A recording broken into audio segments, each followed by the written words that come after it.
श्री परमात्मने नमः। यथार्थ गीता, श्रीमद् भगवत गीता, अथ पंचमो अध्याय।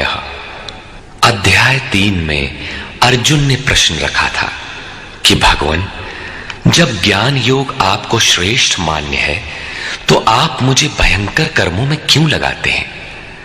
अर्जुन को निष्काम कर्म योग की अपेक्षा ज्ञान योग कुछ सरल प्रतीत हुआ लगता है, क्योंकि ज्ञान योग में हारने पर देवत्व और विजय में महामहिम स्थिति, दोनों ही दशाओं में लाभ ही लाभ प्रतीत हुआ। किंतु अब तक अर्जुन ने भली प्रकार समझ लिया था कि दोनों ही मार्गों में कर्म तो करना ही पड़ेगा। योगेश्वर उसे संशय रहित होकर तत्वदर्शी महापुरुष की शरण लेने के लिए भी प्रेरित करते हैं, क्योंकि समझने के लिए वही एक स्थान है। अतः दोनों मार्गों में से एक चुनने से पूर्व उसने निवेदन किया, हे श्री कृष्ण, आप कभी संन्यास माध्यम से किए जाने वाले कर्म की और कभी निष्काम दृष्टि से किए जाने वाले कर्म की प्रशंसा करते हैं। इन दोनों में से एक जो भली प्रकार आपका निश्चय किया हुआ हो, जो परम कल्याणकारी हो, उसे मेरे लिए कहिए। कहीं जाने के लिए आपको 2 मार्ग बताए जाए तो आप सुविधाजनक मार्ग अवश्य पूछेंगे। यदि नहीं पूछते तो आप जाने वाले नहीं हैं। इस पर योगेश्वर श्री कृष्ण ने कहा, अर्जुन, संन्यास माध्यम से किया जाने वाला कर्म अर्थात ज्ञान मार्ग से किया जाने वाला कर्म और कर्म योग, निष्काम भावना से किए जाने वाले कर्म, ये दोनों ही परम श्रेय को दिलाने वाले हैं। परंतु इन दोनों मार्गों से संन्यास अथवा ज्ञान दृष्टि से किए जाने वाले कर्म की अपेक्षा निष्काम कर्म योग श्रेष्ठ है। प्रश्न स्वाभाविक है कि श्रेष्ठ क्यों है? महाबाहु अर्जुन, जो न किसी से द्वेष करता है न किसी की आकांक्षा करता है, वो सदैव सन्यासी ही समझने योग्य है, चाहे वो ज्ञान मार्ग से या निष्काम कर्म मार्ग से ही क्यों ना हो। राग द्वेषादि द्वंद्वों से रहित वो पुरुष सुखपूर्वक भव बंधन से मुक्त हो जाता है। निष्काम कर्म योग तथा ज्ञान योग, इन दोनों को वही अलग अलग बताते हैं जिनकी समझ इस पथ में अभी बहुत हल्की है, न कि पूर्ण ज्ञाता पंडित लोग, क्योंकि दोनों में से एक में भी अच्छी प्रकार स्थित हुआ पुरुष दोनों के फल रूप परमात्मा को प्राप्त होता है। दोनों का फल एक है, इसलिए दोनों एक ही समान है। जहां सांख्य दृष्टि से कर्म करने वाला पहुंचता है, वहीं निष्काम माध्यम से कर्म करने वाला भी पहुंचता है। इसलिए जो दोनों को फल की दृष्टि से एक देखता है, वही यथार्थ जानने वाला है। जब दोनों एक ही स्थान पर पहुंचते हैं तो निष्काम कर्मयोग विशेष क्यों? श्री कृष्ण बताते हैं, अर्जुन, निष्काम कर्मयोग का आचरण किए बिना संन्यासः का प्राप्त होना दुखप्रद है। जब योग का आचरण प्रारंभ ही नहीं किया तो असंभव सा है। इसलिए भगवत स्वरूप का मनन करने वाला मुनि, जिसकी मन सहित इंद्रियां मौन है, निष्काम कर्मयोग का आचरण करके परब्रह्म परमात्मा को शीघ्र ही प्राप्त हो जाता है। स्पष्ट है कि ज्ञान योग में निष्काम कर्मयोग का ही आचरण करना पड़ेगा, क्योंकि क्रिया दोनों में एक ही है। वही यज्ञ की क्रिया है जिसका शुद्ध अर्थ है आराधना। दोनों मार्गों में अंतर केवल कर्ता के दृष्टिकोण का है। एक अपनी शक्ति को समझकर हानि लाभ देखते हुए इसी कर्म में प्रवृत्त होता है, और दूसरा निष्काम कर्मयोगी इष्ट पर निर्भर होकर इसी क्रिया में प्रवृत्त होता है। उदाहरणार्थ, एक प्राइवेट पढ़ता है, दूसरा नॉमिनेट। दोनों का पाठ्यक्रम एक ही है, परीक्षा एक है, परीक्षक निरीक्षक दोनों में एक ही हैं। ठीक इसी प्रकार दोनों के सद्गुरु तत्वदर्शी हैं और एक ही है, केवल दोनों के पढ़ने का दृष्टिकोण भिन्न है। पीछे जैसे श्री कृष्ण ने कहा कि काम और क्रोध दुर्जय शत्रु हैं, अर्जुन इन्हें तू मार। अर्जुन को लगा कि ये तो बड़ा कठिन है, किंतु श्री कृष्ण ने कहा, नहीं, शरीर से परे इंद्रियां हैं, इंद्रियों से परे मन है, मन से परे बुद्धि है, बुद्धि से परे तुम्हारा स्वरूप है, तुम वहां से प्रेरित हो। इस प्रकार अपनी शक्ति को सामने रखकर स्वावलंबी होकर कर्म में प्रवृत्त होना ज्ञान योग है। समर्पण के साथ इष्ट पर निर्भर होकर उसी कर्म में प्रवृत्त होना निष्काम कर्म योग है। दोनों की क्रिया एक है और परिणाम भी एक ही है। इसी पर बल देकर योगेश्वर श्री कृष्ण यहां कहते हैं कि योग का आचरण किए बिना सन्यास अर्थात शुभाशुभ कर्मों के अंत की स्थिति का प्राप्त होना असंभव है। श्री कृष्ण के अनुसार ऐसा कोई योग नहीं है कि हाथ पर हाथ रखकर बैठे बैठे कहो कि मैं परमात्मा हूं, शुद्ध हूं, बुद्ध हूं, मेरे लिए न तो कर्म है न बंधन, मैं भला बुरा कुछ करता दिखाई पड़ता भी हूं तो इंद्रियां अपने अर्थों में बरत रही हैं। ऐसा पाखंड श्री कृष्ण के शब्दों में कदापि नहीं है। साक्षात योगेश्वर भी अपने अनन्य सखा अर्जुन को बिना कर्म की ये स्थिति नहीं दे सके। यदि ऐसा वे कर सकते तो गीता की आवश्यकता ही क्या थी। कर्म तो करना ही पड़ेगा। कर्म करके ही सन्यास की स्थिति को पाया जा सकता है और योग युक्त पुरुष शीघ्र ही परमात्मा को प्राप्त हो जाता है। योग युक्त पुरुष के लक्षण क्या है, इस पर कहते हैं, विशेष रूप से जीता हुआ है शरीर जिसका, जीती हुई है इंद्रियां जिसकी, और विशेष रूप से शुद्ध है अंतःकरण जिसका, ऐसा पुरुष संपूर्ण भूत प्राणियों की आत्मा के मूल उद्गम परमात्मा से एक ही भाव हुआ योग से युक्त है। वो कर्म करता हुआ भी उससे लिप्त नहीं होता। तो करता क्यों है? पीछे वालों में परम कल्याणकारी बीज का संग्रह करने के लिए लिप्त क्यों नहीं होता? क्योंकि संपूर्ण प्राणियों का जो मूल उद्गम है, जिसका नाम परम तत्व परमात्मा है, उस तत्व में वो स्थित हो गया। आगे कोई वस्तु नहीं जिसकी शोध करे। पीछे वाली वस्तु में छोटी पड़ गई तो भला आसक्ति किसमें करे? इसलिए वो कर्मों से आवृत्त नहीं होता। ये योग युक्त की पराकाष्ठा का चित्रण है। पुनः योग युक्त पुरुष की रहनी स्पष्ट करते हैं कि वो करते हुए भी उससे लिप्त क्यों नहीं होता। परम तत्व परमात्मा को साक्षात्कार सहित जानने वाले योग युक्त पुरुष की ये मन स्थिति अर्थात अनुभूति है कि मैं किंचित मात्र भी कुछ नहीं करता हूं। ये उसकी कल्पना नहीं, बल्कि ये स्थिति उसने कर्म करके पाई है। अब प्राप्ति के पश्चात वो सब कुछ सुनता हुआ, स्पर्श करता, सूंघता, भोजन करता, गमन करता, सोता, श्वास लेता, त्याग करता, ग्रहण करता, आंखों को खोलता और मीचता हुआ भी इंद्रियां अपने अर्थों में बरतती हैं। ऐसी धारणा वाला होता है परमात्मा से बढ़कर कुछ है ही नहीं, और जब उसमें वो स्थित ही है तो उससे बढ़कर किस सुख की कामना से वो किसी का स्पर्श इत्यादि करेगा। यदि कोई श्रेष्ठ वस्तु आगे होती तो आसक्ति अवश्य रहती, किंतु प्राप्ति के बाद अब और आगे जाएगा कहां और पीछे त्यागेगा क्या? इसलिए योग युक्त पुरुष लिप्त नहीं होता। इसी को एक उदाहरण के माध्यम से प्रस्तुत करते हैं। कमल कीचड़ में होता है, उसका पत्ता पानी के ऊपर तैरता है, लहरें रात दिन उसके ऊपर से गुजरती हैं, किंतु आप पत्ते को देखें, सूखा मिलेगा। जल की एक बूंद भी उस पर टिक नहीं पाती। कीचड़ और जल में रहते हुए भी वो उससे लिप्त नहीं होता। ठीक इसी प्रकार जो पुरुष सब कर्मों को परमात्मा में विलय करके साक्षात्कार के साथ ही कर्मों का विलय होता है, इससे पूर्व नहीं। आसक्ति को त्याग करके अब आगे कोई वस्तु नहीं, अतः आसक्ति नहीं रहती, इसलिए आसक्ति को त्याग कर कर्म करता है। वो भी इसी प्रकार लिप्त नहीं होता। फिर वो करता क्यों है? आप लोगों के लिए, समाज के कल्याण साधन के लिए, पीछे वालों के मार्गदर्शन के लिए। इसी पर बल देते हैं, योगी जन केवल इंद्रिय, मन, बुद्धि और शरीर द्वारा भी आसक्ति त्याग कर आत्मशुद्धि के लिए कर्म करते हैं। जब कर्म ब्रह्म में विलय हो चुके तो क्या अब भी आत्मा अशुद्ध ही है?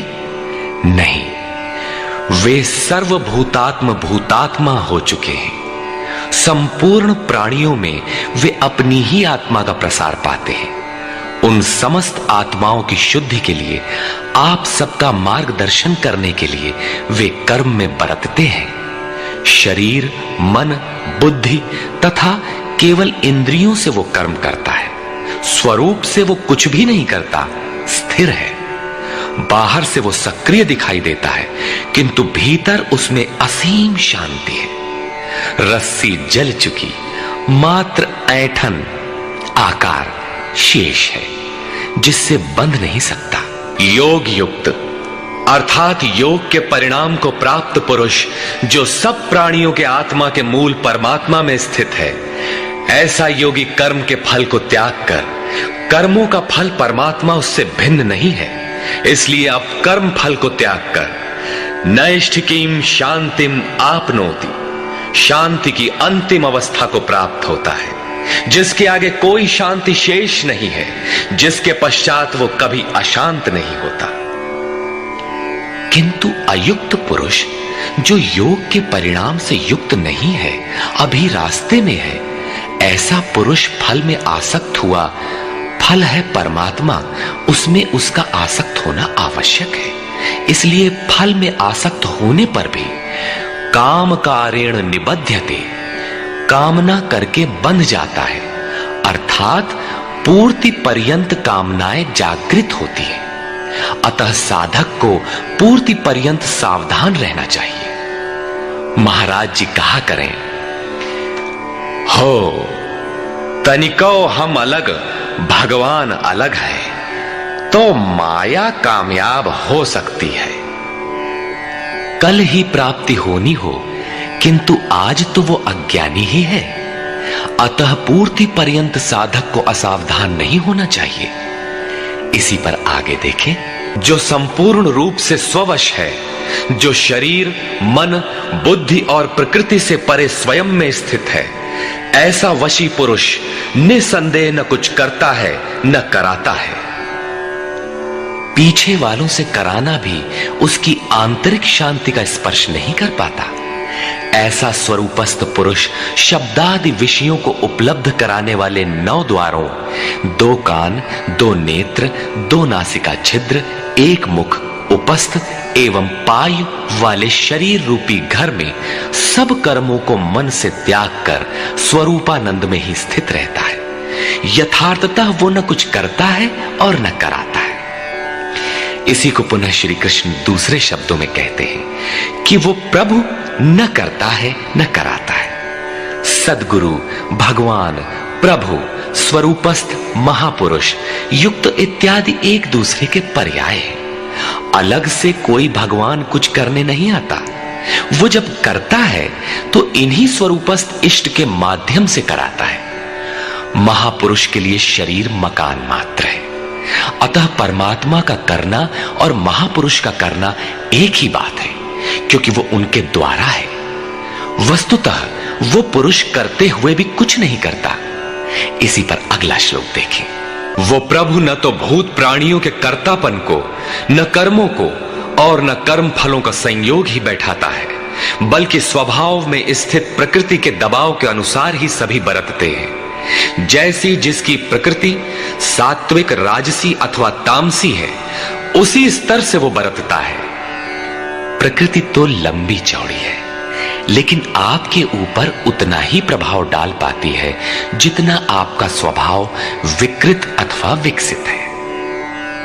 प्रायः लोग कहते हैं कि करने कराने वाले तो भगवान हैं, हम तो यंत्र हैं, हमसे वे भला करावें अथवा बुरा। किंतु योगेश्वर श्री कृष्ण कहते हैं कि न वो प्रभु स्वयं करता है, न कराता है, और न वो जुगाड़ ही बैठाता है। लोग अपनी स्वभाव में स्थित प्रकृति के अनुरूप बरतते हैं, भगवान नहीं करते। तब लोग कहते क्यों हैं कि भगवान करते हैं? इस पर योगेश्वर बताते हैं, जिसे अभी प्रभु कहा उसी को यहां विभु कहा गया है, क्योंकि वो संपूर्ण वैभव से संयुक्त है। प्रभुता एवं वैभव से संयुक्त वो परमात्मा न किसी के पाप कर्म को और न किसी के पुण्य कर्मों को ही ग्रहण करता है। फिर लोग कहते क्यों हैं? इसलिए कि अज्ञान के द्वारा ज्ञान ढका हुआ है। उन्हें अभी साक्षात्कार सहित ज्ञान तो हुआ नहीं। वे अभी जंतु हैं। मोहवश वे कुछ भी कह सकते हैं। ज्ञान से क्या होता है, इसे स्पष्ट करते हैं। जिनके अंतःकरण का वो अज्ञान, जिसने ज्ञान को ढक रखा था, आत्म साक्षात्कार द्वारा नष्ट हो गया है। और इस प्रकार जिसने ज्ञान प्राप्त कर लिया है, उनका वो ज्ञान सूर्य के सदृश उस परम तत्व परमात्मा को प्रकाशित करता है। तो क्या परमात्मा किसी अंधकार का नाम है? नहीं, वो तो स्वयं प्रकाश रूप दिन राति, स्वयं प्रकाश रूप है तो, किंतु हमारे उपभोग के लिए तो नहीं है, दिखाई तो नहीं देता। जब ज्ञान द्वारा अज्ञान का आवरण हट जाता है तो उनका वो ज्ञान सूर्य के सदृश परमात्मा को अपने में प्रवाहित कर लेता है। फिर उस पुरुष के लिए कहीं अंधकार नहीं रह जाता। उस ज्ञान का स्वरूप क्या है? जब उस परम तत्व परमात्मा के अनुरूप बुद्धि हो, तत्व के अनुरूप प्रवाहित मन हो, परम तत्व परमात्मा में एक ही भाव से उसकी रहनी हो और उसी के परायण हो, इसी का नाम ज्ञान है। ज्ञान कोई बकवास या बहस नहीं है। इस ज्ञान द्वारा पाप रहित हुआ पुरुष पुनरागमन रहित परम गति को प्राप्त होता है। परम गति को प्राप्त पूर्ण जानकारी से युक्त पुरुष ही पंडित कहलाते हैं। आगे देखें। ज्ञान के द्वारा जिनका पाप शमन हो चुका है, जो अपनावर्ती परम गति को प्राप्त है, ऐसे ज्ञानी जन विनय युक्त ब्राह्मण तथा चांडाल में, गाय और कुत्ते में तथा हाथी में समान दृष्टि वाले होते हैं। उनकी दृष्टि में विद्या विनय युक्त ब्राह्मण न तो कोई विशेषता रखता है और न चांडाल कोई हीनता रखता है। न गाय धर्म है और न कुत्ता अधर्म, और न हाथी विशालता ही रखता है। ऐसे पंडित ज्ञाता जन समदर्शी और समवर्ती होते हैं। उनकी दृष्टि चमड़ी पर नहीं रहती, बल्कि आत्मा पर पड़ती है। अंतर केवल इतना है, विद्या विनय संपन्न स्वरूप के समीप है और शेष कुछ पीछे है। कोई एक मंजिल आगे है तो कोई पिछले पड़ाव पर। शरीर तो वस्त्र है। उनकी दृष्टि वस्त्र को महत्व नहीं देती, अपितु उनके हृदय में स्थित आत्मा पर पड़ती है। इसलिए वे कोई भेद नहीं रखते। श्री कृष्ण ने पर्याप्त गो सेवा की थी। उन्हें गाय के प्रति गौरवपूर्ण शब्द कहना चाहिए था, किंतु उन्होंने ऐसा कुछ भी नहीं कहा। श्री कृष्ण ने गाय को धर्म में कोई स्थान नहीं दिया। उन्होंने केवल इतना माना कि अन्य जीवात्माओं की तरह उसमें भी आत्मा है। गाय का आर्थिक महत्व जो भी हो, उसका धार्मिक वैशिष्ट्य परिवर्ती लोगों की देन है। श्री कृष्ण ने पीछे बताया कि अविवेकियों की बुद्धि अनंत शाखाओं वाली होती है, इसलिए वे अनंत क्रियाओं का विस्तार कर लेते हैं। जबकि निष्काम कर्म योग में अर्जुन निर्धारित क्रिया एक ही है, यज्ञ की प्रक्रिया आराधना।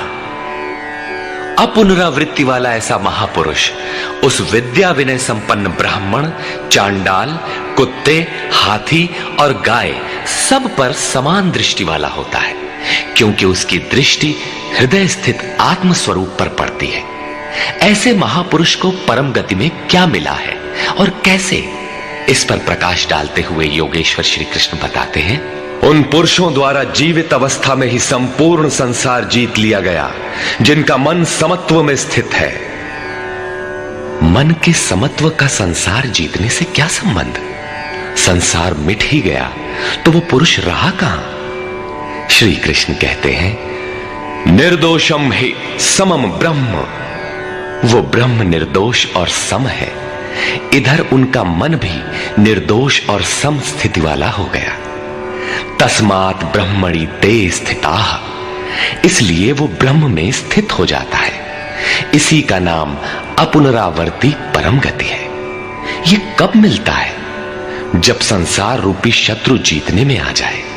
संसार कब जीतने में आता है? जब मन का निरोध हो जाए, समत्व में प्रवेश पा जाए, क्योंकि मन का प्रसार ही जगत है। जब वो ब्रह्म में स्थित हो जाता है, तब ब्रह्मविद का लक्षण क्या है, उसकी रहनी स्पष्ट करते हैं।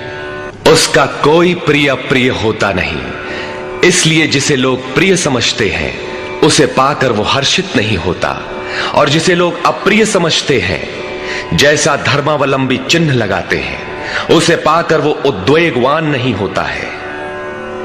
ऐसा स्थिर बुद्धि, असम्मूढ़, संशय रहित ब्रह्मविद, ब्रह्म से संयुक्त ब्रह्मवेत्ता, ब्रह्मणि स्थितः परात्पर ब्रह्म में सदैव स्थित है। बाहर संसार के विषय भोगों में अनासक्त पुरुष अंतरात्मा में स्थित जो सुख है, उस सुख को प्राप्त होता है। वो पुरुष ब्रह्म योग युक्त आत्मा, पर ब्रह्म परमात्मा के साथ मिलन से युक्त आत्मा वाला है। इसलिए वो अक्षय आनंद का अनुभव करता है, जिस आनंद का कभी क्षय नहीं होता। इस आनंद का उपभोग कौन कर सकता है? जो बाहर के विषय भोगों से अनासक्त है। तो क्या भोग बाधक हैं? भगवान श्री कृष्ण कहते हैं, केवल त्वचा ही नहीं, सभी इंद्रियां स्पर्श करती हैं। देखना आंख का स्पर्श है, सुनना कान का स्पर्श है। इसी प्रकार इंद्रियों और विषयों के संयोग से उत्पन्न होने वाले सभी भोग यद्यपि भोगने में प्रिय प्रतीत होते हैं, किंतु निसंदेह वे सब दुख योनयः, दुखद योनियों के ही कारण है। ये भोग ही योनियों के कारण है। इतना ही नहीं, वे भोग पैदा होने और मिटने वाले हैं, नाशवान है। इसलिए कौन्तेय, विवेकी पुरुष उनमें नहीं फंसते। इंद्रियों के इन स्पर्शों में रहता क्या है? काम और क्रोध, राग और द्वेष। इस पर श्री कृष्ण कहते हैं, इसलिए जो मनुष्य शरीर के नाश होने से पहले ही काम और क्रोध से उत्पन्न हुए वेग को सहन करने में, मिटा देने में सक्षम है, वही नर रमन करने वाला है। वही इस लोक में योग से युक्त है और वही सुखी है। जिसके पीछे दुख नहीं है, उस सुख में अर्थात परमात्मा में स्थिति वाला है। जीते जी ही इसकी प्राप्ति का विधान है, मरने पर नहीं। संत कबीर ने इसी को स्पष्ट किया, अवधू जीवत में कर आशा। तो क्या मरने के बाद मुक्ति नहीं होती? वे कहते हैं, मुए मुक्ति गुरु कहे स्वार्थी, झूठा दे विश्वासा। यही योगेश्वर श्री कृष्ण का कथन है कि शरीर रहते मरने से पहले ही जो काम क्रोध के वेग को मिटा देने में सक्षम हो गया, वही पुरुष इस लोक में योगी है, वही सुखी है। काम क्रोध बाह्य स्पर्श ही शत्रु है, इन्हें आप जीते। इसी पुरुष के लक्षण पुनः बता रहे हैं। जो व्यक्ति अंतरात्मा में ही सुख वाला, अंतरारामः, अंतरात्मा में ही आराम वाला, तथा जो अंतरात्मा में ही प्रकाश वाला, साक्षात्कार वाला है, वही योगी ब्रह्मभूत, ब्रह्म के साथ एक होकर ब्रह्म निर्वाणम, वाणी से परे ब्रह्म, शाश्वत ब्रह्म को प्राप्त होता है। अर्थात पहले विकारों, काम क्रोध का अंत, फिर दर्शन, फिर प्रवेश। आगे देखें, परमात्मा का साक्षात्कार करके जिनका पाप नष्ट हो गया है, जिनकी दुविधाएं नष्ट हो गई हैं, संपूर्ण प्राणियों के हित में जो लोग लगे हुए हैं, प्राप्ति वाले ही ऐसा कर सकते हैं। जो स्वयं गड्ढे में पड़ा है, वो दूसरों को क्या बाहर निकालेगा? इसलिए करुणा महापुरुष का स्वाभाविक गुण हो जाता है। तथा यतात्मानः, जितेंद्रिय ब्रह्मवेत्ता पुरुष शांत पर ब्रह्म को प्राप्त होते हैं। उसी महापुरुष की स्थिति पर पुनः प्रकाश डालते हैं। काम और क्रोध से रहित जीते हुए चित्त वाले परमात्मा का साक्षात्कार किए हुए ज्ञानी पुरुषों के लिए सब ओर से शांत पर ब्रह्म ही प्राप्त है। बार बार योगेश्वर श्री कृष्ण उस पुरुष की रहनी पर बल दे रहे हैं जिससे प्रेरणा मिले। प्रश्न लगभग पूर्ण हुआ। अब वे पुनः बल देते हैं कि इस स्थिति को प्राप्त करने का आवश्यक अंग श्वास प्रश्वास का चिंतन है। यज्ञ की प्रक्रिया में प्राण का अपान में हवन, अपान का प्राण में हवन, प्राण अपान दोनों की गति का निरोध उन्होंने बताया था। उसी को समझा रहे हैं। अर्जुन, बाहर के विषयों दृश्यों का न चिंतन करते हुए उन्हें त्याग कर नेत्रों की दृष्टि को भ्रिकुटी के बीच में स्थिर करके, भ्रुवोह अंतरे का ऐसा अर्थ नहीं कि आंखों के बीच या भावों के बीच कहीं देखने की भावना से दृष्टि लगाएं। भ्रिकुटी के बीच का शुद्ध अर्थ इतना है कि सीधे बैठने पर दृष्टि भ्रिकुटी के ठीक मध्य से सीधे आगे बढ़े। दाहिने बाएं इधर उधर चकपक न देखें। नाक की डाणी पर सीधी दृष्टि रखते हुए नासिका के अंदर विचरण करने वाले प्राण और अपान वायु को सम करके, अर्थात दृष्टि तो वहां स्थिर करो और सुरत को श्वास में लगा दो कि कब श्वास भीतर गई, कितनी रुकी। लगभग आधा सेकंड रुकती है, प्रयास करके न रोकें। कब श्वास बाहर निकली, कितनी देर तक बाहर रही। श्वास में उठने वाली नाम ध्वनि सुनाई पड़ती रहेगी। इस प्रकार श्वास प्रश्वास पर जब सुरत टिक जाएगी तो धीरे धीरे श्वास अचल स्थिर ठहर जाएगी, सम हो जाएगी। न भीतर से संकल्प उठेंगे और न बाह्य संकल्प अंदर टकराव कर पाएंगे। बाहर के भोगों का चिंतन तो बाहर ही त्याग दिया गया था, भीतर भी संकल्प नहीं जागृत होंगे। सुरत एकदम खड़ी हो जाती है, तैल धारावत। तेल की धारा पानी की तरह टप टप नहीं गिरती, जब तक गिरेगी धारा ही गिरेगी। इसी प्रकार प्राण और अपान की गति एकदम सम स्थिर करके इंद्रियों, मन और बुद्धि को जिसने जीत लिया है, इच्छा, भय और क्रोध से रहित, मननशीलता की चरम सीमा पर पहुंचा हुआ मोक्ष परायण मुनि सदा मुक्त ही है। मुक्त होकर वो कहां जाता है, क्या पाता है? इस पर कहते हैं, वो मुक्त पुरुष मुझे यज्ञ और तपों को भोगने वाला, संपूर्ण लोकों के ईश्वरों का भी ईश्वर, संपूर्ण प्राणियों का स्वार्थ रहित हितैषी, ऐसा साक्षात जानकर शांति को प्राप्त होता है। योगेश्वर श्री कृष्ण कहते हैं कि उस पुरुष के श्वास प्रश्वास के यज्ञ और तप का भोक्ता मैं हूं। यज्ञ और तप अंत में जिसमें विलय होते हैं वो मैं हूं, वो मुझे प्राप्त होता है। यज्ञ के अंत में जिसका नाम शांति है वो मेरा ही स्वरूप है। वो मुक्त पुरुष मुझे जानता है और जानते ही मुझे प्राप्त हो जाता है। इसी का नाम शांति है। जैसे मैं ईश्वरों का भी ईश्वर हूं, वैसे ही वो भी है। निष्कर्ष, इस अध्याय के आरंभ में अर्जुन ने प्रश्न किया था कि कभी तो आप निष्काम कर्म योग की प्रशंसा करते हैं और कभी आप संन्यास मार्ग से कर्म करने की प्रशंसा करते हैं। अतः दोनों में एक को जो आपका सुनिश्चित किया हो, परम कल्याणकारी हो, उसे कहिए। श्री कृष्ण ने बताया, अर्जुन, परम कल्याण तो दोनों में है। दोनों में वही निर्धारित यज्ञ की क्रिया ही की जाती है। फिर भी निष्काम कर्मयोग विशेष है। बिना इसे किए सन्यास शुभाशुभ कर्मों का अंत नहीं होता। सन्यास मार्ग नहीं, मंजिल का नाम है। योग युक्त ही सन्यासी है। योग युक्त के लक्षण बताए कि वही प्रभु है। वो न करता है न कुछ कराता है, बल्कि स्वभाव में प्रकृति के दबाव के अनुरूप लोग व्यस्त हैं। जो साक्षात मुझे जान लेता है वही ज्ञाता है, वही पंडित है। यज्ञ के परिणाम में लोग मुझे जानते हैं। श्वास प्रश्वास का जप और यज्ञ तप जिसमें विलय होते हैं, मैं ही हूं। यज्ञ के परिणाम स्वरूप मेरे को जानकर वे जिस शांति को प्राप्त होते हैं वो भी मैं ही हूं। अर्थात श्री कृष्ण जैसा महापुरुष जैसा स्वरूप उस प्राप्ति वाले को भी मिलता है। वो भी ईश्वरों का ईश्वर, आत्मा का भी आत्म स्वरूपमय हो जाता है। उस परमात्मा के साथ एक ही भाव पा लेता है। एक होने में जन्म चाहे जितने लगे।